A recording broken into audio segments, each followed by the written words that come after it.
So student, so here we'll solve different types of numericals based on percentage purity and percentage yield. Okay, so here I have written one question based on percentage purity and another question I have written based on percentage yield. Clear? So first, sir, what is the meaning of percentage purity? So first we will solve the numerical. Okay, then I will explain what is the meaning of percentage purity. So here the question is 1.5 gram of an impure sample of sodium sulfate dissolved in water was treated with excess of barium chloride when 1.74 gram of barium sulfate were obtained as a dry precipitate. So calculate the percentage purity of the sample. Okay, so these are based on stoichiometry. So according to our stoichiometry, so first we will write the balanced chemical equation. So the equation is sodium sulfate, where it reacts with barium chloride, then it gives rise to what? Barium sulfate plus sodium chloride. 2 sodium, that's why 2 NaCl. Then next part is according to stoichiometry. We have to write the mass of the each molecule below their formulae. So here sodium sulfate mass is 142 gram molar mass, barium sulfate mass is 233 gram. Question is given when 1.5 gram of this impure sample was treated, 1.74 gram of barium sulfate were obtained as a precipitate. So from this part, how can we calculate what is the percentage purity of the sample? Now see. So we'll solve like this. You see, when barium sulfate is 233 gram, how much gram of Na2 sodium sulfate is required in the reactant? That is 142 gram. Okay. Then when it is 1 gram, that means when 1 gram of barium sulfate obtained, how much gram of sodium sulfate required in the reactant side? So that is 142 divided by 233. Here question is given 1.74 gram of barium sulfate obtained. So at the same time, how much amount of reactant required? So 142 divided by 233 into 1.74. It will come 1.06 gram. So when 1.74 gram of barium sulfate obtained as a precipitate, at the same time how much amount of reactant required? 1.06 gram of reactant required. That's why you see question is impure sample. That means this much 1.06 gram of sodium sulfate is pure, rest part is impure. That means 1.5 minus 1.06, around how much? 0.44 gram of impurity is present. Question is what is the percentage purity of the sample? So percentage purity equals to pure substance, how much? 1.06 divided by impure substance 1.5 into 100. This is our percentage purity. Clear? So if you divide this, it will come around 70.67%. Okay, so this is called a percentage purity. So what is the theory, sir? So percentage purity equals to pure substance, or we can say mass of the pure substance divided by mass of the impure substance into 100. This is called a percentage purity. Suppose if question will come, what is the, or calculate the percentage impurity. So percentage impurity means that is this is a pure substance, this is impure substance. So 1.5 minus 1.06 equals to 0.44 gram of impurity is present. So percentage of impurity equals to 0.44 by 1.5 into 100. Clear now? So this is the meaning of a percentage of a purity. Understood? So again I am telling percentage purity equals to pure substance mass divided by impure substance mass into 100. This is called a percentage purity. And how the percentage purity can be calculated? Percentage purity can be calculated according to stoichiometry method. Okay, we'll write the equation first, then we'll balance it. Okay, then we'll write the mass of the each molecule below their formulae. Then which data are given in the question, we'll put this data, then we'll solve according to this method. Clear now? So this is called percentage purity. Similarly, our second concept is what is the meaning of percentage yield? Percentage yield. So how can you solve this? You see. So here I have written one question.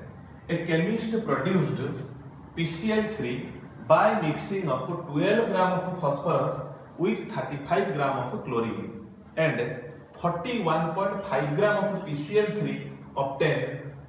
Okay, question is which is the limiting reactant and what is the percentage yield in the reaction. Okay, so in the entrance when question will come, this data will be given in XYZ format. Okay, now see what is the method. So first write the skeletal equation. So equation is P4, when it reacts with chlorine, it gives rise to PCl3. Okay, so what is the molar mass? 124. Chlorine, how many chlorine? 6 chlorine molecule. So its mass is 426 gram. What is the PCl3? How many PCl3 molecule? 4. So the total mass is 550 gram.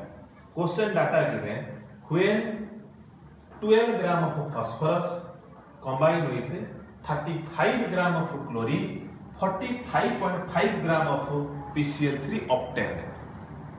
Clear now? Now see, first we have to check which one is the limiting reactant. Which one is the limiting reactant? So these two reactants I will compare. Now first we will compare when phosphorus P4 is 124 gram, at the same time how much gram of chlorine is required? 426 gram of chlorine is required.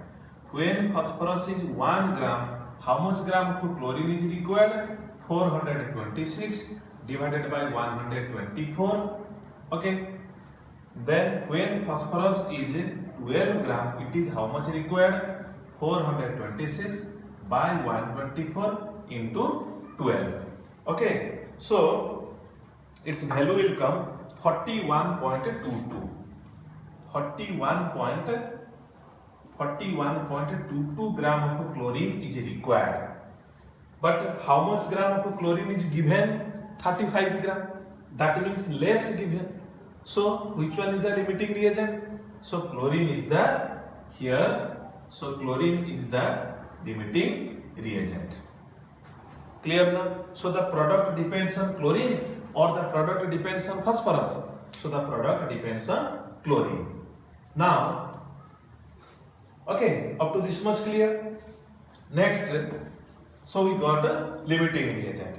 Next we'll start. So when chlorine is 426 gram, how much PCl3 required? Not required, produced. How much? 550 gram. When it is 1 gram, it is how much produced? 550 divided by 426. So when it is 35 gram, okay, how much it is produced? So 550 divided by 426 into 35. So if you will divide this, then it will come how much? 45.18 gram. 45.18 gram. 45.18 gram. So actually you see, so when chlorine is 35 gram in the reactant, it is present, this much gram of PCl3 what obtained. Theoretically, 45.18 gram of PCl3 must be obtained. But when we are doing some experiment, so due to some experimental error or some other error, So how much gram of PCl3 obtained? So experimentally 41.5 gram we got or we obtained this. But theoretically how much amount will come? 45.18 gram will come. So that's why question is, so we got less or more? So we got less amount. So that's why our experimental data, it is always less than the theoretical data. So question is, what is the percentage yield? So percentage yield equals to so how much gram of PCl3 obtained? 41.5 gram obtained. How much gram of theoretically what will come? So experimentally we got 41.5. Theoretically actually it will come 45.18 into 100. So this is called percentage yield, and the percentage yield will be always less than 100. Always, you see, theoretically this much gram will come, but when we have done the experiment, 41.5 gram of PCl3 what we got. So that's why from our expected value we got less value.